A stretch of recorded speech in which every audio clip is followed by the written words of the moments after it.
This is Koło in central Poland.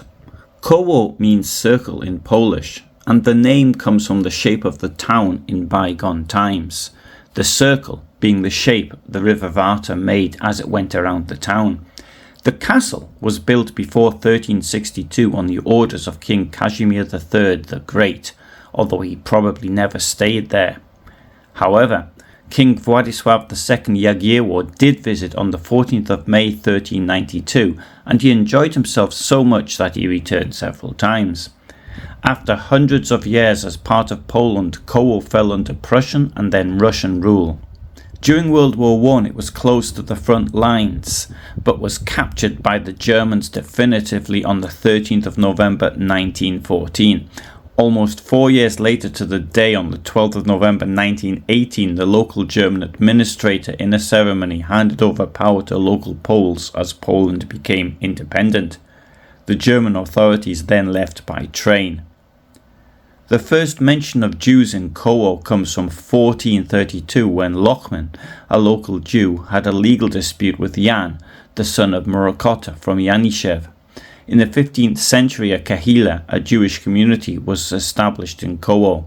On the 22nd of June 1564, King Sigismund II Augustus issued a permit for Jews to live in the city and to pay the same taxes as everyone else. By the time of Poland's independence in 1918, Jews made up almost half of the population of the town. In 1921, 5,159 Jews lived in Koło, constituting 45% of the city's population.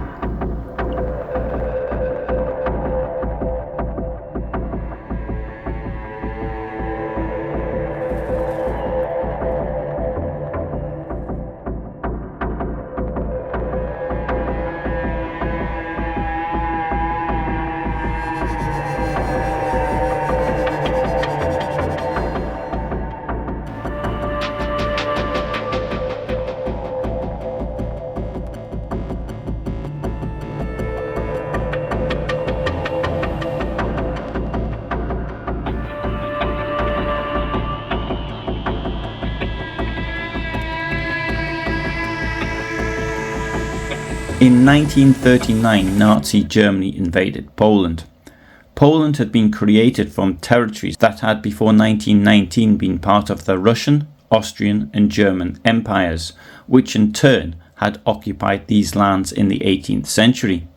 It was felt by some that Hitler wanted to reannex those parts of Germany to return it to its 1914 borders, but this was not the case. On the 8th of October 1939, a large amount of territory was incorporated into the Third Reich, which had previously been part of the Russian Empire. On the 26th of October 1939, the administrative region of Reichsgau Posen was created, which was to become the Reichsgau Wartheland, which was then usually referred to as the Wartheland, named after the river Warta, which flows through it. The Wartheland was treated as an integral part of the Third Reich, and the Nazis wanted to populate it with German-speaking people. This of course meant getting rid of the Polish and Yiddish-speaking population. As early as the 21st of September 1939, whilst the battle for Poland was still raging, the head of the Reichssecurity Head Office, the RSHA, Reinhard Heydrich, outlined those plans which can be summarized thus. 1. All Jews to be moved from the countryside to the cities as quickly as possible. 2. Jews from the Reich and the other occupied territories are to be deported to Poland. And 3. The remaining 30,000 gypsies in Germany to be deported to Poland. Jews made up a significant part of the population of the Wartheland. Those who have seen Shoah will recall the words of Claude Lanzmann that this was an area rich in Jewish culture. At the outbreak of World War II, the number of Jews in the Wartheland was approximately 385,000. In the district of Koło, there were around 11,000 people, a little under half of whom lived in Koło, and the remainder in Koładowa, Dąbie and smaller villages. In this video, I'm going to examine the fate of the Jews of Koło, the very first Jewish population to be completely exterminated by the use of gas from a camp. Whilst doing so, I will show you around the streets of the former ghetto and other parts of the town as they are today. This is the railway station in Koło. On the 2nd of September 1939 it was bombed by the German Luftwaffe and many people were killed in the attack. At the time of the bombing there was an evacuation train on a siding. The evacuation train was loaded at the border town of Krotoshin on the morning of the 1st of September 1939 at the time of the German invasion. It left that afternoon, destination Lwów. It followed a route through Koźmin Wielkopolski, Jarocin and Września where it was bombed for the first time, which caused several people to leave. It arrived in Koło on the 2nd of September 1939 where it stopped on a siding in front of Koło railway station. Sometime between 15 and 1600 hours it was bombed by the Luftwaffe, leaving the front of the train completely destroyed. Some people tried to escape and they were strafed by Luftwaffe planes. During the raid, the station roof collapsed, leaving over 100 people killed and several hundred people injured. The first doctor to arrive at the scene was Dr. Pfeffer, who probably later became a victim of the Holocaust. The injured were transported to hospitals in Koło and Konin. As a result of the bombing, some of the inhabitants left the city. Air raids on Koło were also repeated in the following days and several houses collapsed as a result. On the 8th of September 1939, the 1st Division of the 17th Light Artillery Regiment of the Poznan Army blew up the two bridges over the Warta River. Around the 10th of September 1939, the hospital and most of the authorities were evacuated from Koło. By the 15th of September 1939, there were no more Polish military units in the vicinity of the town.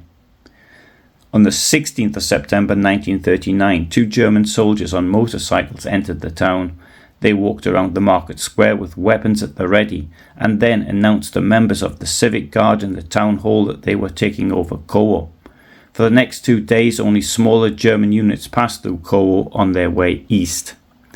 Koło was occupied on the 18th of September 1939. Machine gun positions were set up in the market square and armoured vehicles were parked in front of the town hall. Initially, local government was in the hands of the military.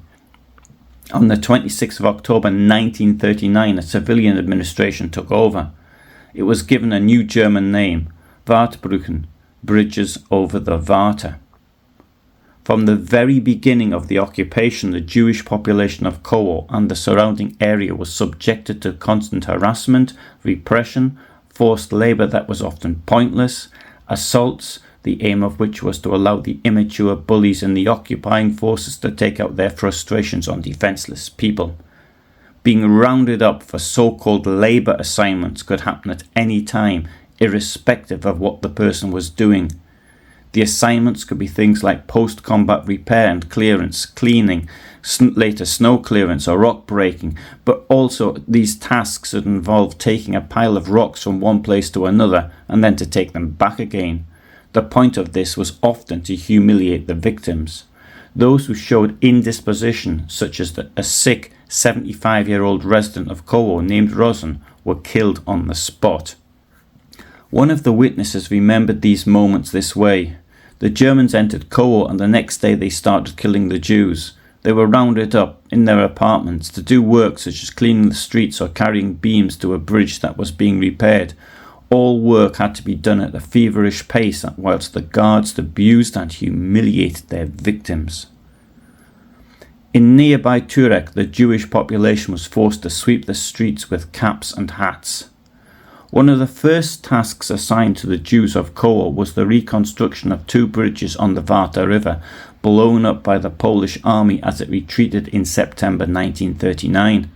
According to a witness describing the situation in occupied Koło, the circumstances of this murderous work were as follows. The workplace was surrounded by machine guns. People worked from morning until 2100 hours standing in the water. The victims were beaten, stabbed, bayoneted and literally tortured. The weak and those with less strength had to carry such loads that were beyond their physical capability, and if they could not cope, they were beaten until blood was drawn. Once a dozen or so were even thrown off the bridge into the water and no one was allowed to rescue them. Descriptions such as this can be found across Nazi-occupied Europe, but even putting the humanitarian concerns aside, this is no way of getting the job done. Therefore one must ask the question, what was the point of what they were doing? Was it to repair the bridge and thus contribute to the Nazi-German war effort, or was it to humiliate and torture the victims? In this case, I think it is quite clear that the main effort was the latter, even at the expense of the war effort. In nearby Kładava, in October 1939, all Jewish residents of the town were ordered to work at repairing nearby roads.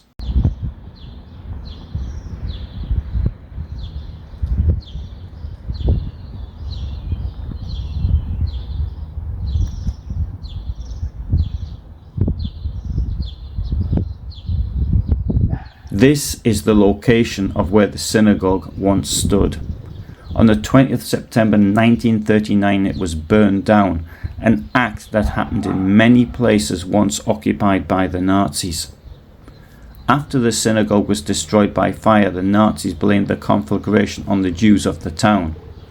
During the fire, there are reports of women being pushed into the flames by the Germans, although other accounts say that the occupiers did nothing to put out the fire that they almost certainly caused.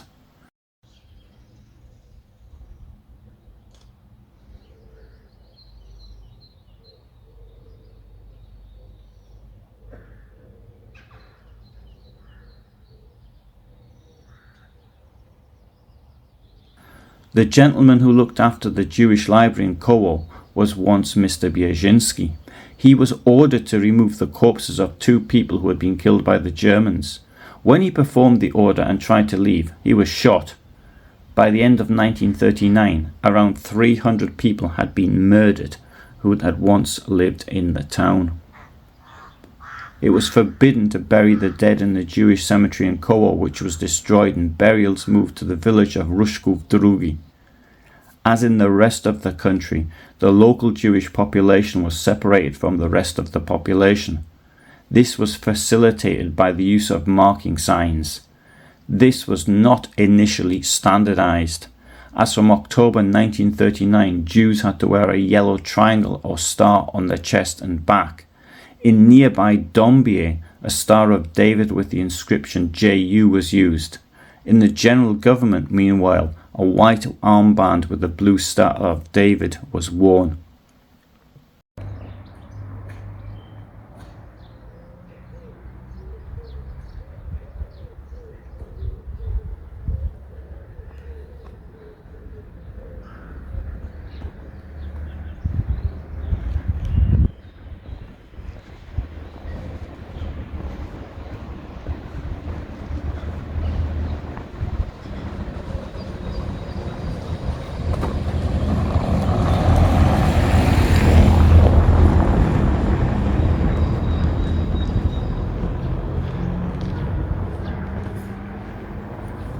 After the city was occupied, Jews were forbidden to have cash in the amount exceeding 2,000 zloty, and they were also ordered to surrender all their food supplies to the Germans.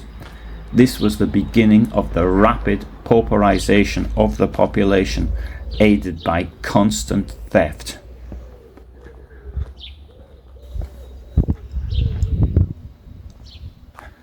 Jews were not permitted to walk on the pavement and had to raise their caps to Germans. In October 1939, Jewish businesses were stolen and usually were given to ethnic Germans, although in some cases they could be taken over by local Poles as well. Many Jews were not permitted to work outside the area that they were allowed to live in. In the second half of October, Itzhak Sivosh was shot near the theatre wall. During a body search, a bullet casing was found in his possession, which was a souvenir from the military service of his son, Jakub Sivosh, who had been killed in action in the Polish army during the Battle of Bzura the previous month. On the orders of the German authorities, a Jewish council was established in October 1939. Pinkus Brenner served as the head of this institution. The Jewish Council created a labor department under the supervision of Ron, Neumann, Borkowski, Borenstein, Lisek and Frenkiel. The main task of this department was to organize the number of Jewish workers demanded by the German authorities on a daily basis. All Jewish people from 14 to 60 years of age, including women, could be assigned to slave labor. Emanuel Ringelblum in Warsaw collected letters coming from all over Poland. A lot of what we know today comes from this archive, which was hidden in the Warsaw Ghetto. 2 of the 3 caches were retrieved after the war, and there's constantly talk of retrieving the 3rd cache, which appears to be under where the Chinese embassy is today. A book, the first in a series called Lista o Zagładzie, Letters About the Holocaust, was published in Polish in the 1990s. In it, we can read the correspondence sent to relatives and friends in Warsaw about what was happening in communities like Koło. Here we can read of families such as the Kaminskis or the Barabs who lost everything to theft during house searches. It was not just valuables, but the thieves could help themselves to anything they wanted, such as bedding, clothes or furniture.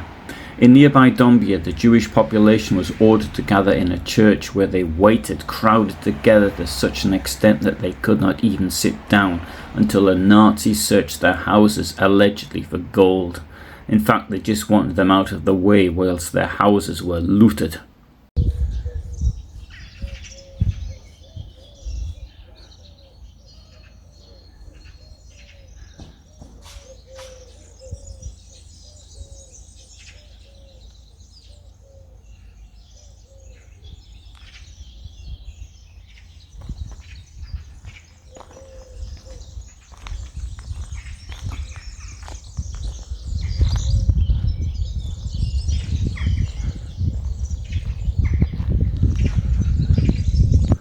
There was also another form of theft, the communal contributions, which were ordered for alleged breaches of rules, either real or imagined. As early as the end of November 1939, the displacement of the population began. People were ordered out of the Wartheland, sometimes being given hardly any time to prepare. They were to be dumped into the occupied part of Poland known as the General Government. The same terror was being used in the eastern part of Poland occupied by the Soviet Union, only in this case the population was dumped in Siberia, Kazakhstan or other distant parts of that country. In the Wartheland, the deportees were allowed to take up to 50 zloty with them. In Koło, 300 Jews were gathered in the surviving smaller synagogue on the corner of ulica Kuśnierska and Nowy Rynek, and in a building at ulica Nowomiejska, today ulica Wojciechowskiego. These people were deported to the Lublin region, where Adolf Eichmann had a plan of creating what he called Jewish reservation in the Nisko area. At the beginning of December 1939, a large group of 1,139 Jews was transported from Koło to Izbica, where they were dumped on the local Jewish authorities, who had to arrange for accommodation and food. Other Jews were deported to Krasnostaw before being sent to Izbica, whilst others were sent to Turobin, Hrubieszów, Żółkiewka, Komarowa and Zamość. The final destination in their cases was the death camp at Bełżec. Other people were sent not so far. At the beginning of October 1940, 150 families were deported to Bugaj and Nowiny Brodowski, located between Koło and Izbica Kujawska, some 12 kilometers from Koło. The ghetto was established in Koło in December 1940. By this time, of the approximately 5,000 Jews in Koło who had been there at the beginning of the World War II, only 2,640 remained. As everywhere, the Jewish population had lived in a part of the town that was predominantly Jewish. In the case of Koło, the ghetto was set up in the former Jewish district, which at least allowed many people to continue living in their own homes. Being able to live in one's own home gave a much better chance of survival. By forming a ghetto, it allowed the occupiers to have easier access to the victims. The administration of the Jewish residential area was under the supervision of the mayor of the town, Willy Schonert. The ghetto area was supervised and guarded by various police units, which probably was mainly recruited from local ethnic Germans. The internal Jewish ghetto police consisted of 15 people. The ghetto was not enclosed by a wall as in Warsaw or Łódź, for example, which would have alleviated the conditions somewhat. The Jews still had the possibility to contact and trade with the surrounding Polish population. However, as leaving the ghetto was strictly forbidden, then those doing so were taking a risk which could have been fatal. As a consequence, the Jewish council sent a delegation to the mayor of the town, Willi Schonert, and to the Kreisleiter, the local district leader, attempting to revoke this order.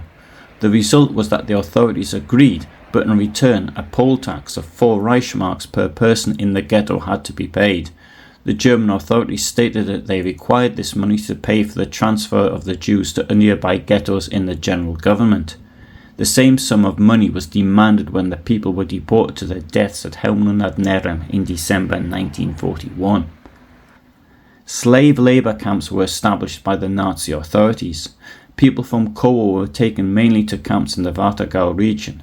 In June 1941, about 300 Jews were transferred to forced labour camps in the surrounding area.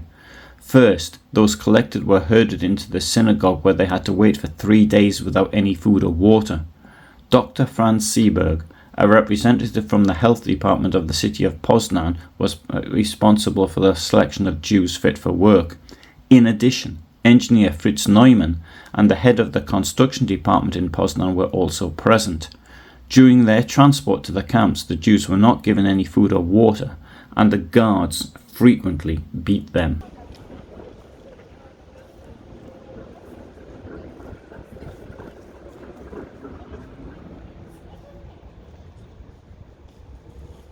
In August 1941, about 100 women were transported to work in Breslau, which, prior to the invasion, had been part of Germany.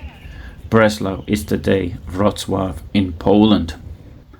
There were even cases where men were transported from the ghetto in Kładawa to work on the construction of a road and were then placed in the Koło Ghetto. After 2 weeks, the procedure was repeated.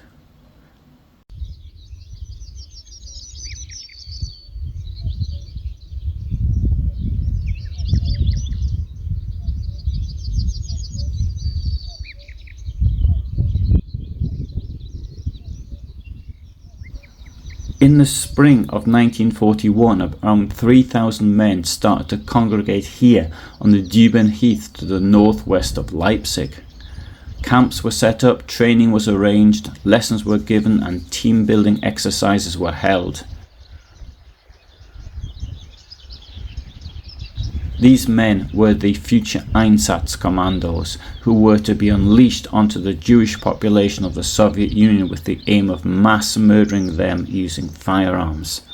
A number of high-ranking officials were chosen to lead them. These leaders were mainly highly educated people, lawyers being prominent amongst them. The leaders were rotated through other jobs such as Gestapo officers. In order to kill Jews, the Einsatzgruppen would seek local assistance from Soviet citizens. This means that in the spring of 1941, someone had taken the decision to kill the Jews in the Soviet Union and those territories occupied by them. Indeed, the first victims of the Einsatzgruppen were former citizens of Poland and Lithuania, and not those who had been in the Soviet Union before the Kremlin had taken the decision to ally itself with Nazi Germany. It would seem that Hitler made the decision to murder all the Jews in Europe after the Japanese attack on Pearl Harbor and the entry of the United States into the war. He announced this to his Gauleiters in Berlin on the 12th of December 1941. I've done another video on that subject and there will be a link to it below. This led to the Wannsee and other conferences. However, it is clear that the local Nazi administration in the Wartheland made a decision to murder the Jews in the autumn of 1941. The destruction of the Jews of Koło happened within hours of that of a part of the US Pacific Fleet at Pearl Harbor.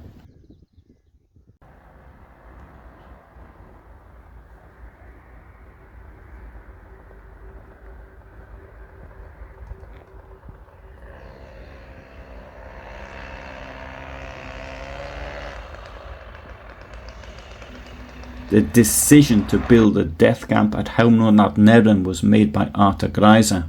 Greiser was the Reich governor and Gauleiter of the National Socialist German Workers' Party in the Reichsgau Wartheland from the beginning to the end. I am unable to say why this location was chosen. It might have been because of the transport links, but I would argue they were not particularly good, especially as the narrow gauge railway line that served the village from Koło was out of action until the summer of 1942 because of a bridge over the Rugilewka River was blown up by the Polish army as it retreated in September 1939. The population of the village of Chelmno nad Nerem was Polish-speaking, but nearby villages were German-speaking, people who had lived in the area for generations. Chelmno nad Nerem is not really at the heart of the area where most Jews lived. The largest Jewish population was in Łódź, where 200,000 Jews had lived prior to the war. Finally, the killing was to be done next to a manor house which occupies an escarpment which can be seen for kilometres around. Today the location is clearly visible from the motorway, although of course there was no motorway there then. A group of killers was brought from Fort 7 in Poznan, where murders had been taking place since the beginning of the occupation. They were commanded by Herbert Lange. Lange had been murdering patients with psychiatric and physical illnesses using firearms and mobile gassing vans in the Wartheland. He was to be the first commandant at Chelmno nad Nerem. He was accompanied by a group of 10 to 15 Gestapo officers, including some from Łódź. Some of the prisoner Sonderkommando were also brought from Fort 7. One of these people, Henrik Manja, was to find himself in court for this 60 years later. Chelmno nad Nerem was not a camp, not even in the sense that Bełżec, Sobibor or Treblinka were. It was a manor house and a granary. It was surrounded by a high fence, so it was secure, but what happened was that the people were brought there by lorry and later by train, told to undress, forced to enter the gas van, which once loaded would drive some 5 meters away, kill the occupants using a mixture of exhaust gas and a toxic chemical. Then the exhaust would be disconnected from the inside of the vehicle, which was then driven to the Żuchów forest, where the bodies of the victims were initially buried and later burned. There were a few prisoners who were held in the cellars of the manor house, whose job it was to dig the graves and dispose of the bodies. The first victims of the death camp at Chelmno nad Nerem were the Jews of Koło, presumably because this was the nearest community of any size. In December 1941, the Jews remaining in the town were ordered to report either to the synagogue or to the community house at Ulica Rzeźnica 6. They were permitted to carry no more than 10 kilos per person of luggage. During the liquidation of the ghetto, a large number of SS, police and gendarmerie units were brought in to surround not only the ghetto, but to control parts of the town. Some people did not want to report for deportation.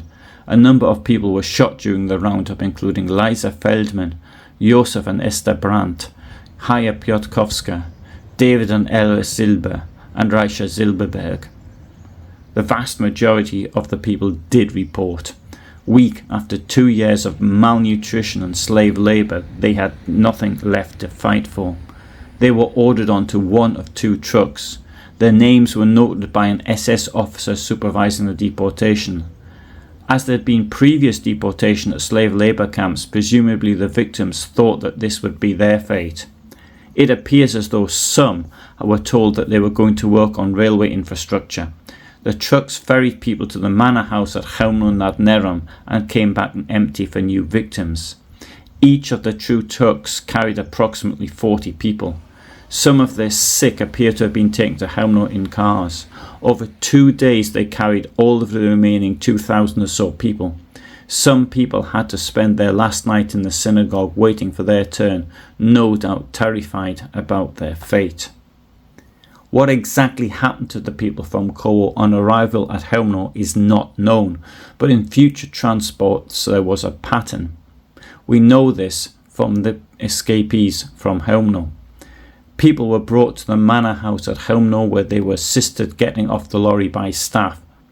They were told by someone dressed up to be the lord of the manor and smoking a pipe, who said that they would be working on his estate.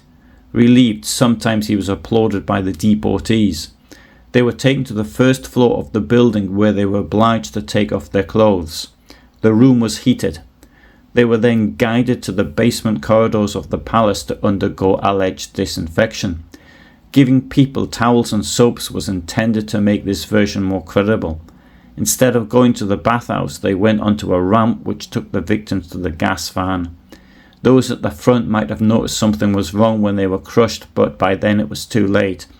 Those at the rear were forced to enter the packed vehicle through the use of whips.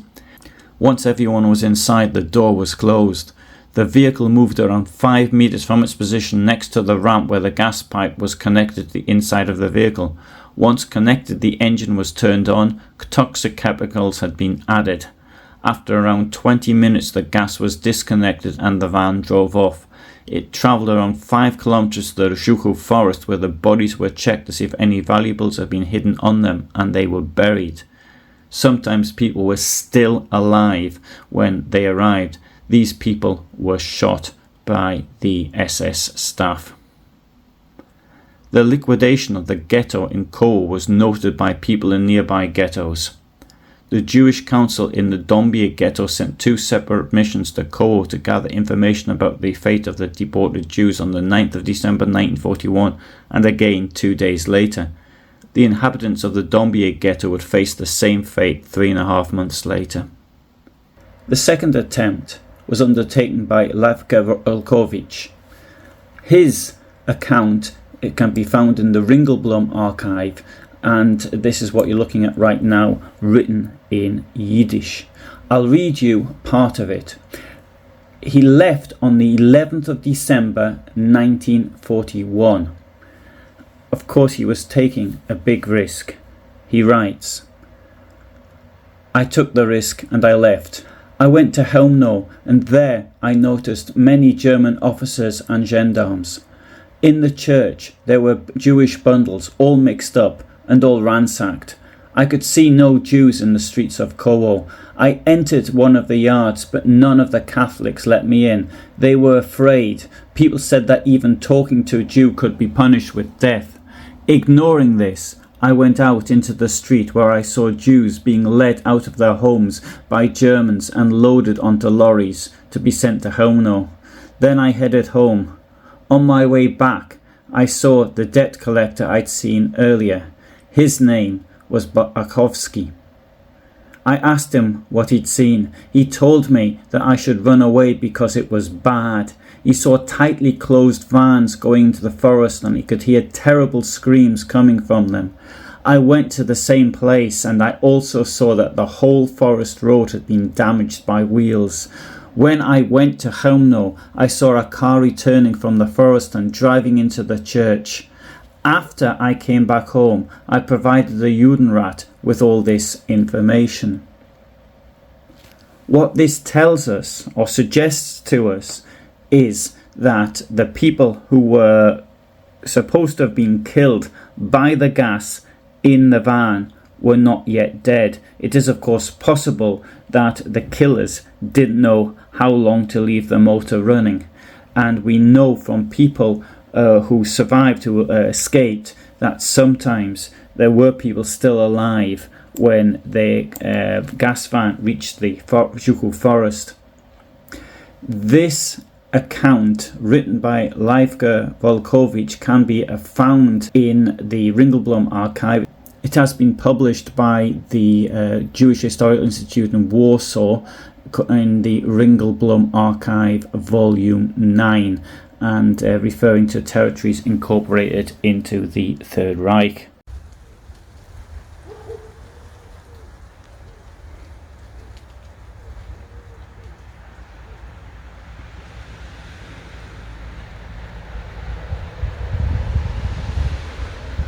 Over the next 15 months, transports came to Chelmno not only from the Reichsgau, but also from abroad, from Germany, Czechoslovakia, Austria, Netherlands, Luxembourg.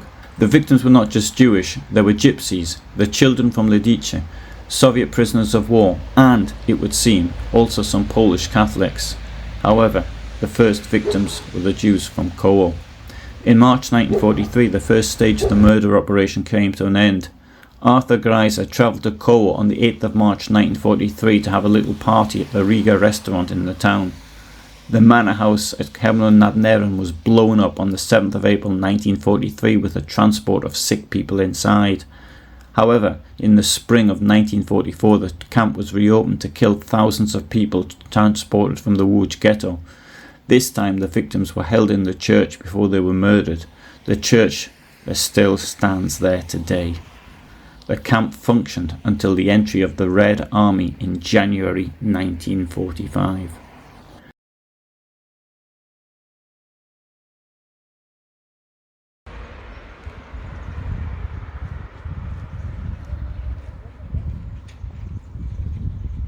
Around 300 Jews from Koło survived the war. Only 27 returned to the town. Mordechai Podlebnik managed to escape from Chelmno by jumping out of a moving truck in January 1942. He was born in Koło and learned how to be a saddler. At Chelmno he had been selected to work in the grave digging detail from whence he escaped. After the war he testified about the liquidation of the Koło Ghetto and the killings in Chelmno. Only one of those responsible for the liquidation of the Koło Ghetto was put on trial. Fritz Neumann was accused of herding the victims to the transfer point and being responsible for their deaths. He was convicted and sentenced to death on the 18th of November 1948. He was hanged in Poznan on the 13th of May 1949. In June 1945, Judge Władysław Bednarz was delegated to Koło from the district court in Łódź, and he carried out the initial investigations as to what happened here and at the death camp at Chelmno nad Nerem during Nazi times. On the 10th of June 1945, Bednarz inspected the synagogue, the mikveh and the building occupied by the Judenrat. The synagogue was full of shoes, 4,748 pairs dumped there, probably belonging to the victims of the Chelmno death camp. The killers would use the property of the murdered for their own ends. Much of this property ended up in the hands of the NSV, that is the National Socialistische Volkswohlfahrt, the National Socialist People's Welfare Organization. In 1945, Władysław Dąbek, who was a cobbler, testified thus: "The shoes of Mr. Topchak ended up in my hands. Mr. Topchak was Jewish and he repaired umbrellas. He lived near me. Before he went on his way, when he was to be evacuated from Koło alongside the other Jews, I resold his laced shoes. I am positive that among other shoes from the NSV, his shoes were amongst them." In November 1945, a van, considered to be a mobile gas chamber on a Magirus chassis, was inspected in Koło. The vehicle had been taken to a mechanic's in the town and then forgotten about. No one was interested in it, and in the end it was scrapped. According to some sources, the synagogue building burned down in the autumn of 1945. The ruins of the largest synagogue were demolished in 1946. A furniture store was then built on the site of the former small synagogue and the Judenrat building. During the Polish People's Republic, the Municipal Cultural Centre was built on the site of the former Jewish cemetery. There were also attempts to build a swimming pool there, but the construction was abandoned. During the construction of the Municipal Cultural Centre, workers unearthed the remains of Jews buried here, and thanks to the efforts of Elia Schneider, the remains were collected and transported to the Jewish cemetery in Szczecin. Large parts of Cloud Landsman's film Shoah were shot around the area of Chelmno nad Nerem, and in the town of Koło, residents were interviewed. Today there are plaques to the Jewish population of Koło and its more than 500-year history in the town. People the Nazis sought to destroy and the communists to forget.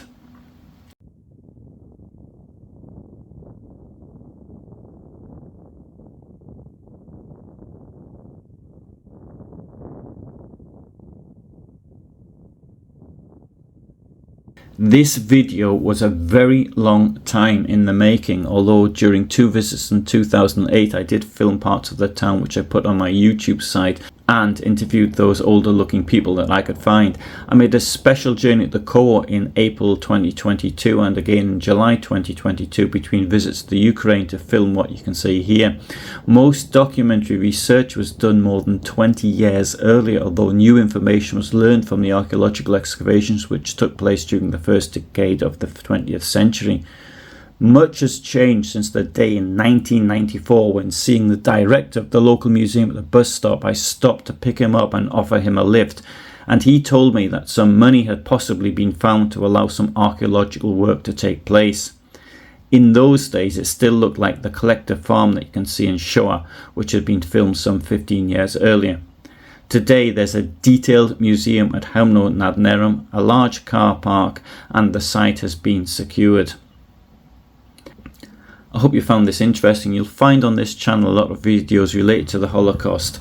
This is my specialist area in history. I upload every Friday at 2000 hours my time. I'm based in Poland and in Germany. I also often upload on other days as well, and sometimes I do live broadcasts. To know when I'm doing live broadcasts, you can subscribe. For the moment, thanks for watching. I would like to suggest that you watch the video I did on the meeting held by Hitler on the 12th of December 1941, where he informed his inner circle about his plans to murder all the Jews in Europe.